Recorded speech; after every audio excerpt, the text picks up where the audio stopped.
What's going on, guys? Deuce here. I'm gonna tell another story today. Um, so about, I think I was 14, so 6 years ago, me and a buddy, Jamie Larson, we got like die hard into Frisbee Golf. It was for like a couple of years that we were, and we started going to tournaments. But our first tournament ever, we were, like I said, we were 14 and in North Dakota back then. We got grandfathered into the law that you only had to have your permit for like 6 months, and then you could get your license at 14. So I told my mom, I was like, hey, I'm going over to stay at his dad's house tonight, and then we're all going to Grand Forks tomorrow. And I could probably see where my mom didn't, like, she believed me at first, you know, that his dad was coming with and whatnot. And then we get going down the road, and apparently she saw his dad at like Super Value or something in town, and she's like, "You need to get your ass back here." And I told her we were already in Grand Forks. We were really only like 20 miles out of Carrington at that point, and she was fucking texting me and calling me all day and shit.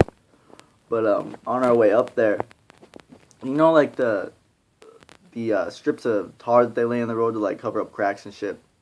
We saw like those are all over this highway that we're on, and it was early in the morning when we left. We left probably like 6:30, 7 o'clock, because the tournament was at like 9, and we didn't exactly know where to go in Grand Forks. So,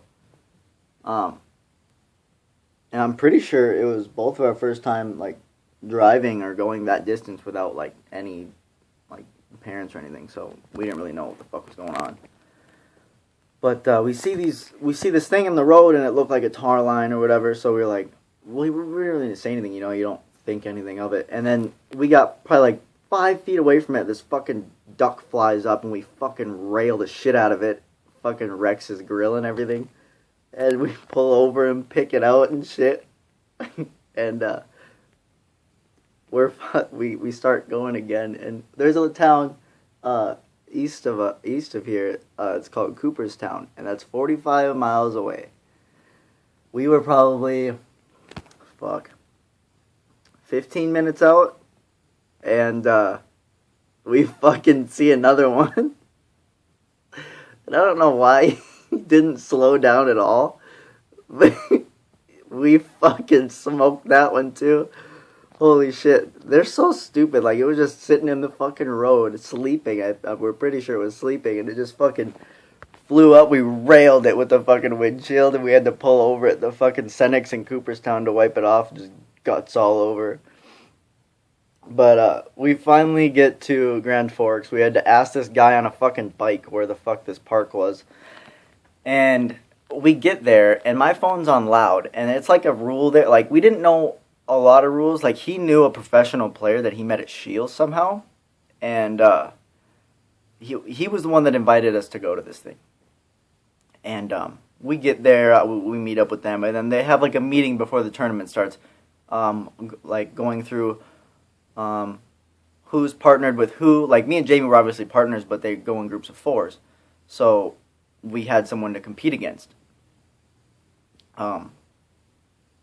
But we're sitting there listening to the fucking rules, and my fucking phone rings, and Rich, the guy, the professional that had invited us there, he's like, you need to fucking turn that off. Like, that's a no-no here. Like, you can't be having your phone go off because you can get, like, you can get disqualified. So I was like, oh, fuck. And I didn't answer that one, and then she called. It was my mom that called. She fucking called me right away, and I like ran to the bathroom and answered it.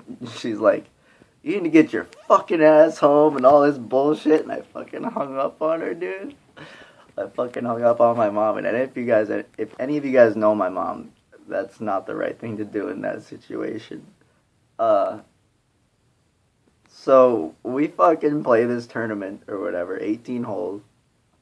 We're going against these 2 fucking weirdos about the same age as us.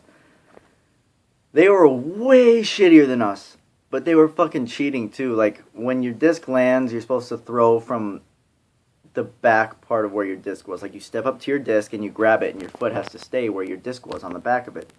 They would fucking step forward or fucking, you know.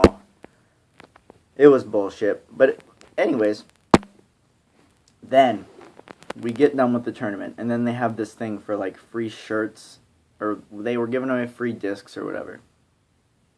And, or no. I think you got a free disc. We were playing closest to the pin. We played it, like, on 2 holes. 1 hole I got super close on, but someone else beat me out.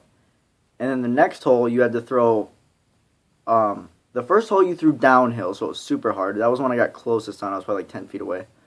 Jamie fucking threw it on the next one. It was kind of an uphill, I believe. And it was the closest to the pin. But this fucking guy came up with some fucking rule saying how it was his first tournament and he shouldn't deserve to fucking win it or some bullshit. Like, we were 14 years... Who the fuck's gonna take that away from a 14-year-old kid? Like, you gotta be some sort of fucked up to do that. Over Frisbee Golf. You're fucking... No, it's stupid. But that happens. And then we were sitting there and they have, like, the closing ceremony or whatever. Like, not a ceremony, obviously, but, like, the closing whatever. And our names got called for something and we were like, what the fuck? And we got 2 free t-shirts, 1 each, and then a free disc each. So that was pretty cool. But the whole ride home, Grand Forks is 2 hours away from where I live. The whole fucking ride, dude. My mom was texting me, calling me. I didn't answer 1 time because I was scared. I was scared shitless. I fucking hung up on her, dude. I didn't, like, I was young. I didn't really know what she could do, like. So I get home and they're sitting on the couch and I was just waiting for the fucking shit to start. I don't know. But I don't want to get too much into about, like, this other thing that I'm going to say, but my sister wasn't really the best, like, kid ever, so to speak. Like, she would smoke or whatever, but my stepdad, the first thing that I hear is, my mom's like, get your ass in here, and I was like, fuck, here we go. And then Wade's like, I'm going to put my 2 cents in and say, you're not going to get in trouble for this because your sister's gotten away with a lot more. So that was, I still got talked to for a good hour or 2 after that. But nothing happened out of it. My mom fucking found out that I lied. It was a good day. It was bittersweet. It was bittersweet. I got sort of in trouble, but I got to go to Grand Forks with my best friend and play Frisbee Golf, so that was fun. But yeah, I think that's going to be it for the story. Leave a like if you enjoyed. And then I should be coming out with another Frisbee Golf story. I think. No more. We'll come out with another video sometime. But, see you guys later.